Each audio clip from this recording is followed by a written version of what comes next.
Hey everybody, it's just Peace. Welcome back to my channel. My name is Scottyallenday. So I'm doing a few things different to my vlogging channel. Things about my past, things that I've done, places I've lived, where I would love to go on vacation, what I would like to do, and I just think it's just better. It's more fun for me to be able to talk about things that I've really enjoyed, or things that I actually want to enjoy in the future. So, if you like this series, please let me know in the comment section so that I can keep doing this.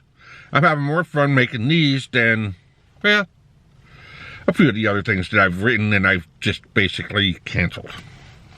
So this one is places that I've lived.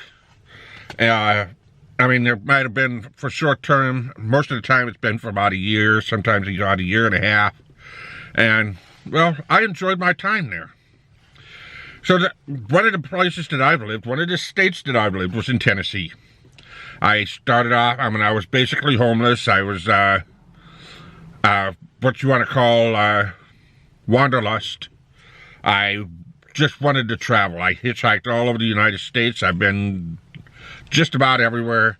Some cities I just passed through because I just didn't want to have any trouble inside the city. So I stopped in Nashville, Tennessee. There was a TA's truck stop within a couple of blocks away from the downtown core, and on the way there was actually a rescue mission. There was a day labor place not very far from the rescue mission, and day labor is basically you go in and you sign, and it's daily work and daily pay. People will contract you to go and wash dishes or prep cook or help clean or do warehouse or landscaping or work in a warehouse. Work in a factory, or in my case, I worked at a recycling depot or depot, wherever you from. So basically, what I did was I would sort trash from cardboard. There was newspaper and then heavy-duty cardboard and basically trash. So you'd have gloves on, and believe it or not, a lot of the stuff that came on that conveyor belt was disgusting. There was stuff that was filled with maggots, but it paid, and it paid a whole whopping $3.86 an hour. But it kept me fed. And so basically what my life was there for 6 months, and I worked at the recycling plant. They offered me a job to work there, and when they offered me to go to work for them permanently, and I said, nah, this is not my life, and I moved on. So basically, I stayed at the rescue mission. It was horrible. Every single meal you had beef liver with something. Beef liver and onions. Beef liver, and they'd have beef liver that's all chopped up and made into something that, a concoction that looked like it would be biscuits and sausage gravy. But if you go in for dinner, it was always liver and onions. Liver and onions. Liver and onions. It was gross. It was disgusting. It made me want to barf. And, well, that was one thing. They didn't have any showers, so you couldn't get clean. And there was no bathrooms in the place. So if you needed to poop, you had to poop in a bucket. If you needed to pee, you had to pee in a bucket.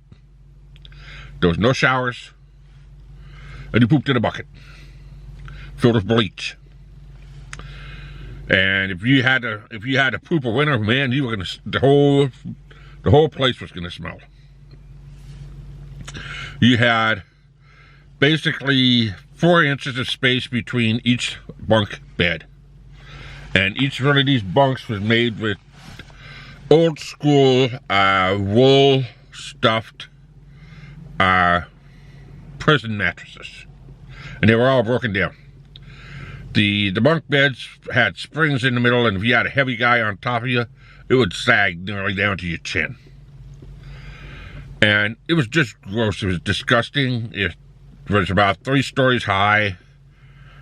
And the place smelled. It smelled horribly.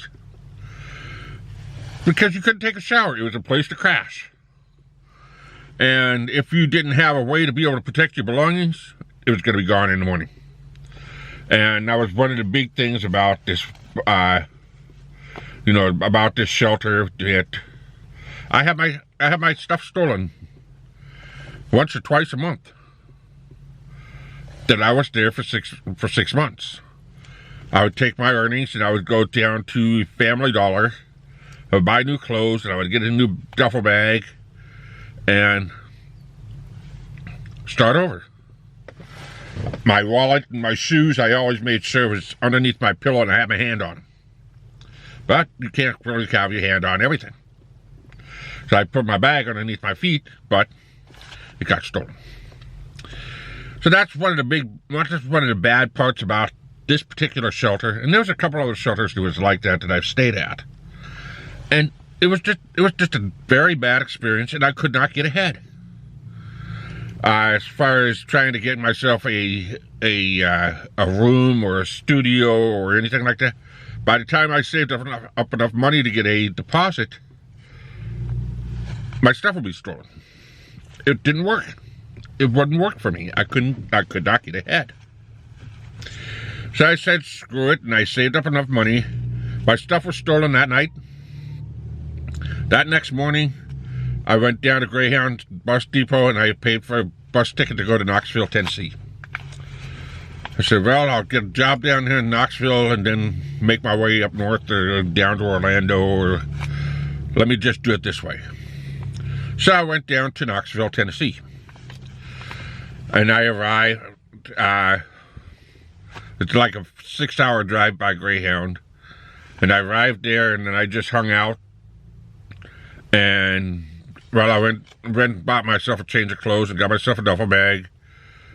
And just hung out for a little while. I have to buy hearing aid batteries, and, well, most of the time my hearing aid batteries were stolen. So I hung out for a little while. I went down to a hearing aid shop and had my hearing aid serviced and cleaned, and then I found the rescue mission again. This rescue mission was really clean. And you went in, and if you wanted to sit down and have some dinner, they served you a decent meal. They gave you, a lot of times it was mashed potatoes or rice with gravy and chicken and a side salad. Now, chicken back then, like it is today, was cheap. And that's pretty much a lot of the times what you would have is chicken. And in the morning when they had breakfast, it was either oatmeal or you would have your normal sugar-coated cereal. Of course, you had mandatory chapel every night. So you would go in and you'd have chapel, and you'd have to sit there for an hour and, go to church. And then I would give you your ticket to get your bed for the night. And when you went upstairs. You had to go into a locker room, and you would put all your clothes into a locker, your bag into a locker, and then they had a set of house pajamas. You would go in, you take a shower, you get into your house pajamas, and then you go to bed. They would have a little reading room in there, and that would be it. You could not go into the dormitory without taking a shower. No ifs, ands, or buts. So that was something that I liked, because my stuff was locked up. You would get a combination lock from the mission, and then you would lock your own stuff up. So it worked. And then I went down and I worked with the day labor place. That's where I learned lawn irrigation and landscaping. When I started there, it was like the fall, and they had waste management with big old vacuums hanging down, and we were cleaning up leaves from the curbside. Everybody was allowed to rake their leaves into the curb, and we'd just vacuum them all up and take them back, and they'd all be mulched, and the city would sell the mulch back to everybody in the spring. So I did that for about 7 or 8 weeks. And then I ended up working over at the Knoxville Coliseum where they had the Knoxville Penguins, which was a ice hockey team, and then they had a basketball team that was also a farm team. And I was able to work with them through most of the winter, doing all the behind-the-scenes stuff, making the ice and putting together the parquet floor for the basketball team. Or when the ice show came in, I was working in the Coliseum. I was offered a full-time job there, and I said, no, that's still not for me. So I just kept on working, and I did a lot of stuff at the Coliseum, and then the University of Tennessee built a brand new parking garage. And then on the outside of the parking garage where they poured the concrete, we used a bush hammer, and we chip away at the concrete, and that gave you that textured look that's... And man, that bush hammer really beats your hands. So I worked through the summer on that, and then once that finished, I went back to the Coliseum and I went to work for there, and I wanted to go. The ice show showed up, and that's where I started working for Disney on Ice. And that's another story for another city. Once I'll tell you where I ended up and where I changed over. But while I was there, Knoxville had plenty of great places to... Why did I just do a zoom up? Knoxville had plenty of great places to live. I ended up with a nice little studio apartment. I think it cost me like $400 a month. It was a studio, so you basically had a living room and attached with a bathroom and a kitchen. And that was about $400 a month. And then they had some roach motels that I actually branched off and stayed there for just a little while. And that was like $25 a night.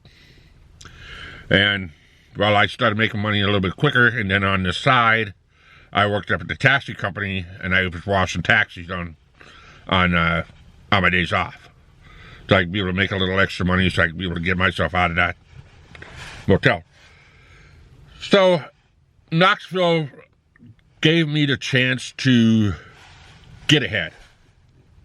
And if I would have kept on going, well, that would have been great, because I started putting some pocket money aside, and there was a van, kind of like the A-Team van, that I really, really wanted, and I saved it up, and they had airbrushed mountains with thunder on it. It was called Smoky Mountain Thunder, and oh my God, I wanted that van so bad. But then they sold it before I was able to buy it, and I was so mad. I just wanted to get out of town, so I ended up going to the ice show, and then that was the end of Knoxville. There was all kinds of options. The shelter support was extraordinary. If you had to work late, you got a late check-in. When I first started with the tip service, and I told them about my bag, and they said, well, you can throw it in the back here, and we'll watch it for you for the day. And they did a lot of that for some of the people that started off. But then if you screwed off, then, well, no, you didn't have that kind of privilege. But I went in and I worked hard every day, and, well, I was able to store my bag there. Even though I didn't really have the convenience, if I got off work late, I would have been able to change my clothes. But when I worked at the Coliseum, I really didn't have any problem. I could just keep my bag in the office. But, I mean, there's two other places that I stayed. I mean, I really enjoyed my time there. Not so much in Nashville. I just wish I would have had a better experience at that time. This was in the early 90s, late 80s. And, well, I enjoyed my time there. I enjoyed what I did, and I enjoyed what I learned. Would I go back there to visit? Oh, heck yeah. I've been back there once with my mom, and was able to visit, and a lot of the stuff had changed. Where the Country Music Hall of Fame is right now is where that shelter was. So I guess it was a change for the better. So these are the places that I stayed and that I lived, and I'll share that because I mean, there's a lot of places in the U.S. that I have stayed and I shared, and I got all kinds of really good stories to tell about it. So I hope you enjoyed the story. If you want to leave a comment, leave a comment in the comment section below. If you're new here, hit that subscribe button and hit that notification bell so you don't miss another video. Until next time, keep on walking.